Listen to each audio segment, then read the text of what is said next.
that you guys are doing well today. I wanted to get on here and share something that I felt like the Lord was downloading in my spirit. The just shall reign. The just shall reign. Psalms 37 and 29.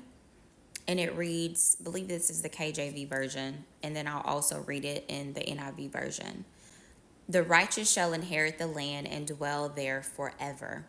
So that is a promise of inheritance and enduring dominion for the just.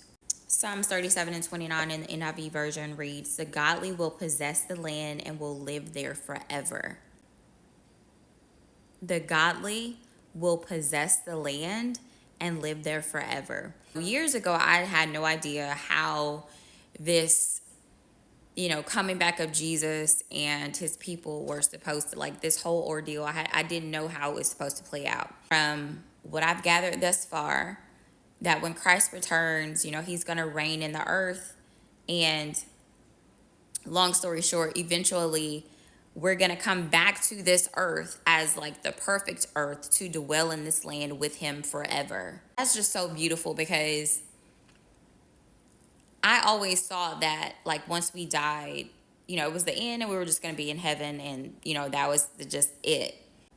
It's going to be like a whole party. Like, God is going to come back. He's going to reign. He's going to defeat the enemy. And we're going to, yes, live happily ever after with him. Whatever land that God has predestined us to possess, we're going to possess that land with Christ. Okay. The next scripture is Revelation 5 and 10. The KJV version reads, and hast made us unto our God kings and priests, and we shall reign on the earth.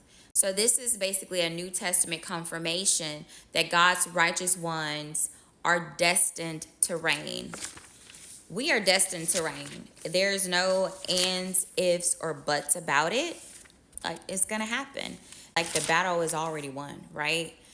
The battle is already won for us. All we have to do is just follow God's way and his plan, and keep hope, and don't bow down to any idols. Times are going to get hard. Times are going to get hard as we begin to go through prophecies that are going to be fulfilled in the earth.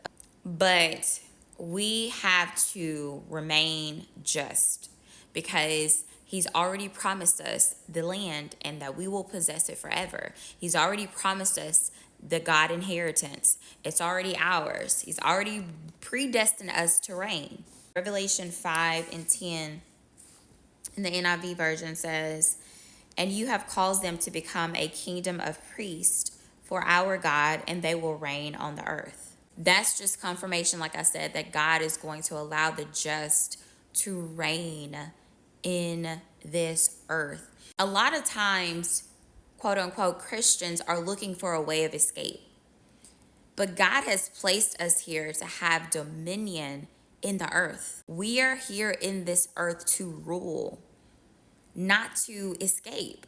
We are not here to escape. That's why non-Christians or non-believers or atheists or people that don't follow God or Christ, they take us as a joke, because it's like we're really not reigning like we need to be reigning in the earth. God doesn't always allow an escape.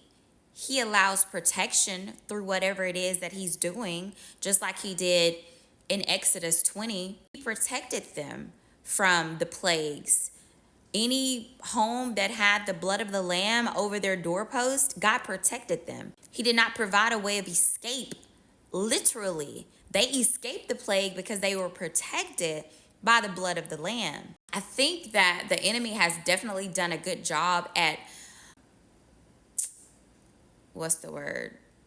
detouring the mindsets of Christ followers,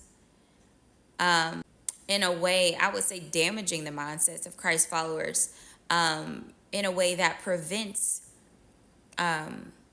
Christ followers from doing the work necessary, because we're always looking for that way of escape. There are so many cases in the Bible where God did not allow escape. He gave them protection while they were going through. I think about, is it Shadrach, Meshach, and Abednego when they were going through the fiery furnace? God did not take them out of it, but he protected them. He walked with them through it. I think about Noah, right? God allowed an opportunity for people to be protected, but people were not, they didn't think it was going to happen. And so he didn't prevent Noah from experiencing the flood per se, but he did protect him because Noah was obedient. Like his heart was soft to what God had to say. Therefore, he followed instructions from God to build the ark. And because of that, he was protected. If Noah wouldn't have built that ark, he would have gone down with the flood as well, don't you think, right? So the enemy has done a good job at damaging the minds, and damage is not the right word. It's not coming to me, the word that I want to use. Detouring the minds of Christ followers from really doing the work, studying to show themselves approved, waking up.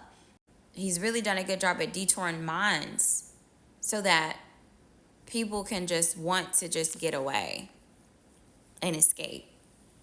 And that's not going to be the case always. God is going to allow us to go through some things, to experience some things. But at the end of the day, he's going to protect the just. And we're going to reign because this is our inheritance. This land, he said that we will reign, dwell in this land forever. We're going to reign because it's our inheritance, and we are to have dominion in the earth. Let thy will be done on earth as it is in heaven. Give us this day. So we are to have dominion in this earth. This earth, let thy will be done on earth as it is in heaven. Already, his will is already reigning in the heavens. He placed man here to have dominion in the earth so we can let his will be done on earth as it is in heaven. Not to just run away and leave and escape. We're supposed to have dominion in the earth, not the unjust, the just. Okay? So I pray that this blesses you today. Be blessed. Have a great week.